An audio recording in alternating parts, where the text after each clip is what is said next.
Well, hello, everybody. Welcome back to Cocktails and Rocktails with me, your most notorious groupie, Allison Rouse, and author of We've Got Tonight, The Life and Times of Notorious Groupie, me.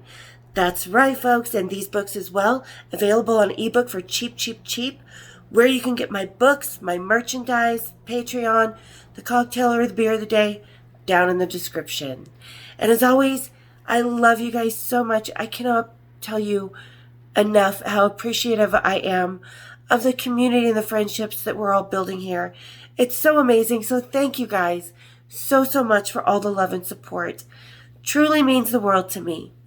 And as always, I get another idea. And today we're just going to do a little mishmash because I've had a few kind of questions that I can't necessarily do a Q&A on or put in their own videos. So I'm going to do kind of a mishmash of stuff today. And because we're doing a mishmash, I'm just going to have a Bailey's and hot chocolate. It's nice cold snow day here in Utah, so I'm going to warm it up from the inside out. All right, everybody, kick up your feet, grab your cocktails, and let's have a little cocktails and rocktails. Cheers, big ears. Oh, so fucking good. Love this stuff. I also like to put, there's a pralines and cream that's pretty much like the Bailey's, but it's more of a nutty, sweeter flavor that I love, and I put in my hot chocolate as well. But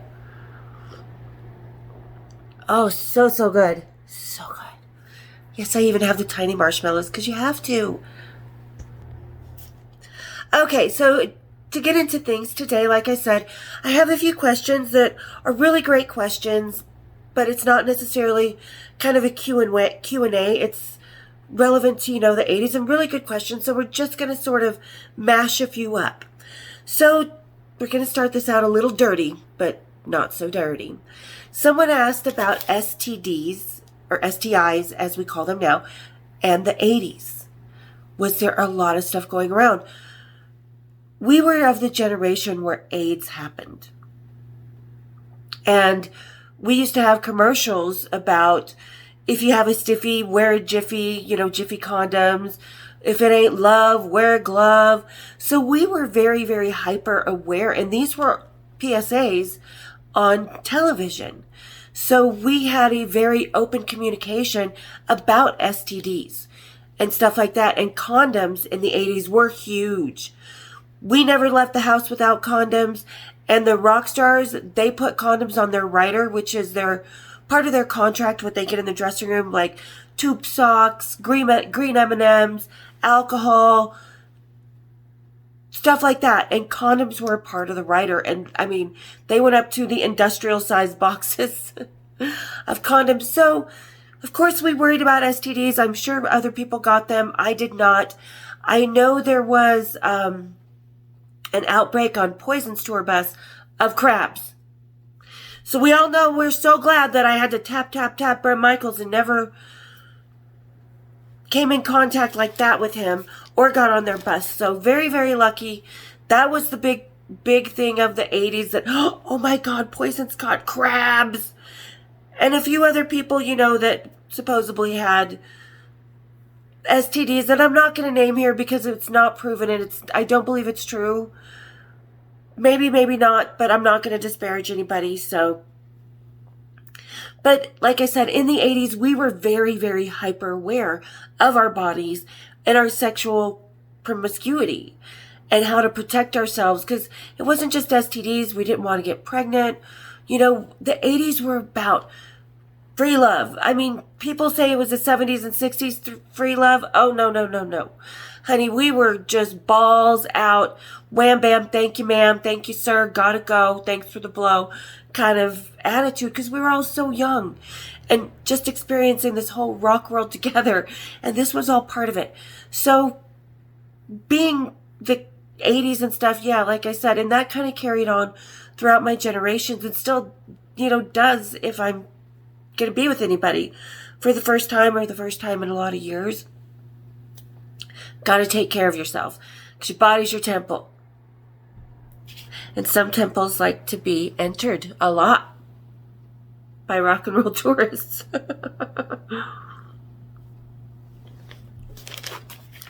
I guess I've been entered more than Machu Picchu. So, yeah, STDs, we were very, very hyper aware, and nobody I knew got STDs or had any problems like that because, like I said, we were so about the condoms.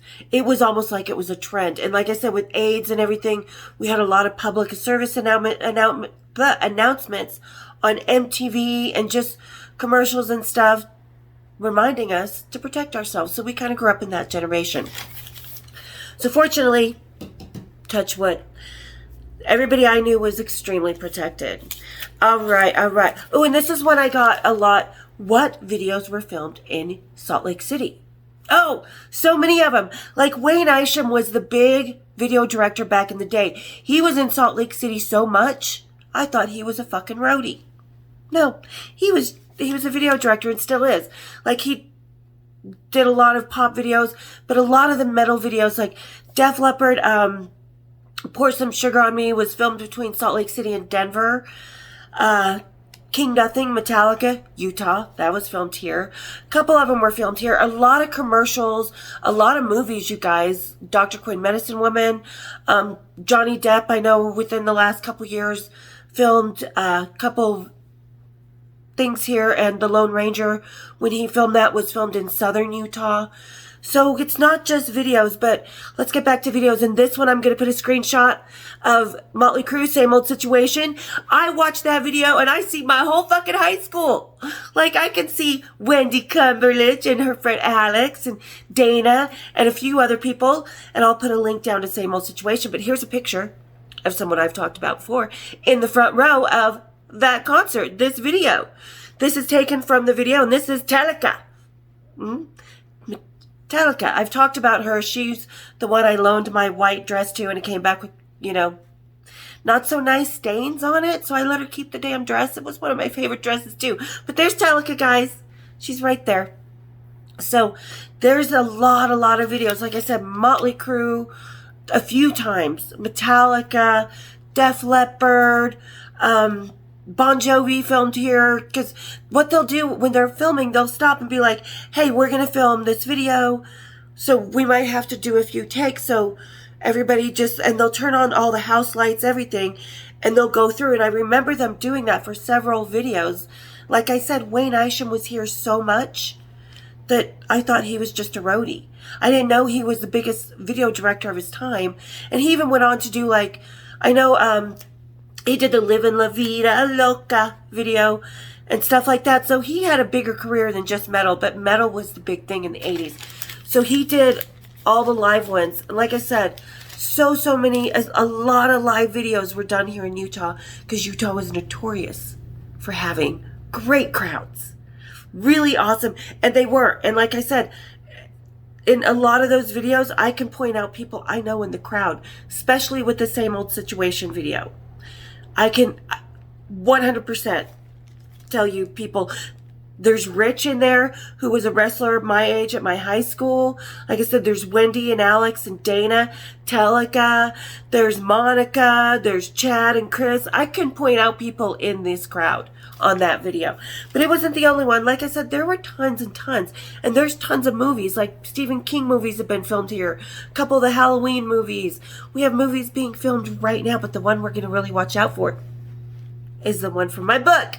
Because that's what we're aiming for with this. So everybody subscribe, hit the bells, share me. We want to get me out there and noticed. And follow me on TikTok at theusualsister001 and on Instagram. So we can have yet some more rock and roll filmed in our little city here, Salt Lake City.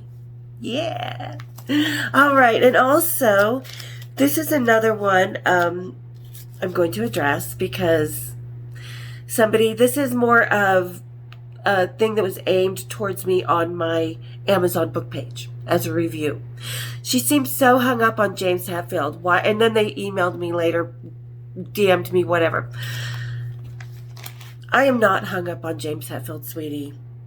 Everybody who tells me that, you guys are the ones hung up on James Hetfield. You're the ones trying to project.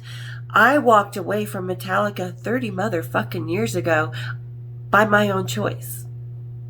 Not for any other reason, but I didn't want to go where their band was going because I saw them losing their passion. I saw them losing the band that I knew and becoming everything they swore they hated and were anti, coming up the way they did. So, no, sweetie, I am not hung up on James Hetfield. I'm not hung up on any rock star. Did I fall in love with a couple along the way? Yes. And James was a huge, huge part of my groupie existence, my life, my heart, just like Vinnie Paul was, just like Steve Jones was, stuff like that. And something else this person said is, I don't get into the deep aspects of my relationship and show, but in my mind, when I was writing the book, there was 2 reasons for this. Number one, because I think my readers are intelligent. And when they see Vinnie Paul coming back for 8 chapters, aka 8 years, or Steve Jones for 5 chapters, 5 years, or James Hetfield and Metallica again and again and again, I think my readers, except for this one person who posted that, could put 2 and 2 together because they are intelligent and awesome, and they get seeing a rock star again and again and again, that there will be emotion with that. Not just from my end, but from the rock star's end too, because we take care of each other. We build a friendship. We build intimacy. And so you're going to naturally take care of everybody as far as that's concerned. So that's why I kind of didn't, one of the reasons I did not fully elaborate into my deeper feelings and for the rock stars and them for me, a few of them for me, because I figured if you see the same one for 8 whole years, 8 chapters in my book, then you're going to know there was something more going on. It wasn't just 2 weeks out on the road for maybe a year and a half of my life. Because there's a lot of pictures, it's able to be made into something bigger than it is, aka Pamela DeBar's with Keith Moon. She acted like she had this big, huge relationship. Well, I don't know what you can build in 2 weeks or 2 months as compared to 8 years, 5 years, 13 with the bass player, 13 knowing John Entwistle.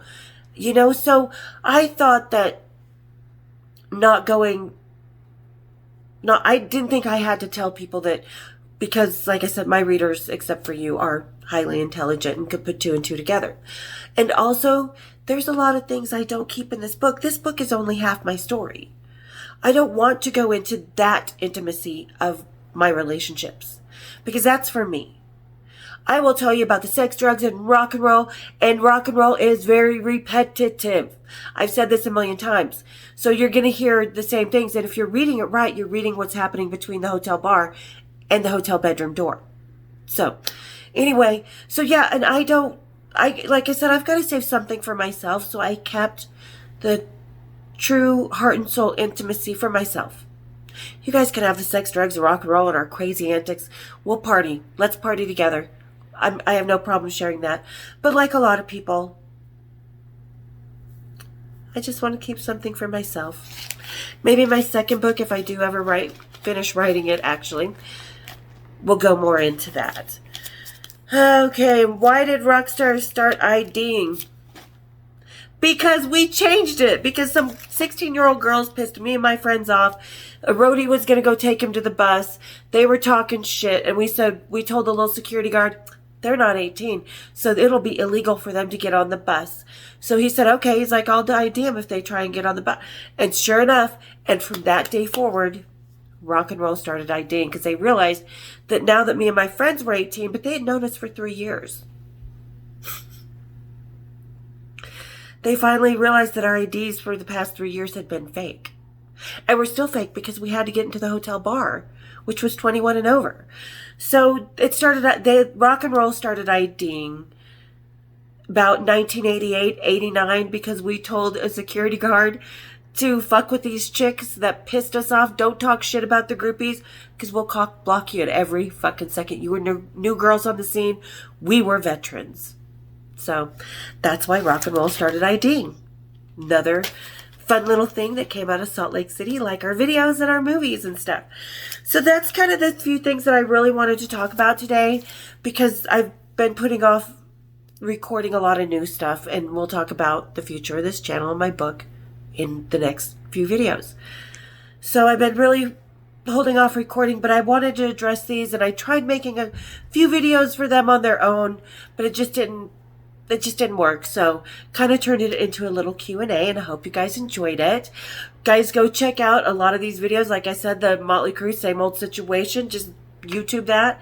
And like I said, the girl in the red dress at the very beginning that's all hot, she was another groupie, and I want to say her name was Kim or something, or I don't even know. But another situation, she was pissed off. That's why the look on her face, because she wasn't getting backstage, because we told the roadies, no, we don't like her. The Power of Pussy. That's a song by a band called Bongwater. Check them out. They've got some fucking hilarious songs. So, okay, there you go. There you guys go. There's the answer to a few of your guys' big questions, and to one from my Amazon book page. Because apparently people know I read all my stuff. I keep track of everything I do. So, hope you guys enjoyed today's little chatty chat. Hope you enjoyed a little Bailey's and hot chocolate on a winter day. I so do. All right, guys. And don't forget to go down to that description and check out everything I have. I have some funny shirts and the merchandise. If there's anything you want on the merchandise, ask me. I'll design it and I'll put it on sale for you. It expands my repertoire, so why not? And hit that subscribe for that 50% of you, because on the average, YouTubers only have about 50% of their subscribers watching at a time, or 50% of their watchers are their subscribers. So the 50% of mine that are not watching, hit that subscribe button, hit the like, hit the bells, because you're going to want to have a lot of fun once we hit 1,000 for here, my subscribers only and my Patreons only on Cocktails and Rocktails. So hit it, don't quit it. Cheers, big ears.